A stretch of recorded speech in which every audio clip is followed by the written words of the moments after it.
আমাদের এই দোলাবাড়ির বিশেষত্ব একটা গাছ হচ্ছে এই বট গাছ। আমার জন্ম থেকে দেখতেছি এই বট গাছটা। তো আমার প্রায় 22-23 চলতেছে, সেই থেকে দেখতেছি এই বট গাছটা। তারও আগ থেকে হয়তো ছিল। তো এই বট গাছটায় আগে অনেক রকমের পাখি বাসা ছিল, তা এখন হয় না। এখন ছেলেপেলেদের অনেক আড্ডা এই বট গাছটাতেই।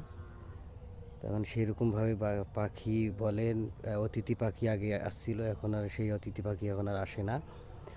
তো সেটা হইলো কি জানেন, এখানে বসে সব ছেলেপেলেরা গাঞ্জা খায়, তারপর অনেক কিছু টাস খেলে, এটা খেলে। আসলে এই জন্য আমাদের এই গাছটা এখন আর অতিথি পাখি আর আসে না। তো এর পাশাপাশি আর একটা আমাদের গাছ আছে, ওই একই গাছ। এই যে এটা হলো ছোট। তো গাছ দুইটা অনেক ভালো ছিল। তো আর কি করবেন, এখন অতিথি পাখি আসে না, আর এই জায়গাটাও আর এখন অতটা মানে ভালো নাই।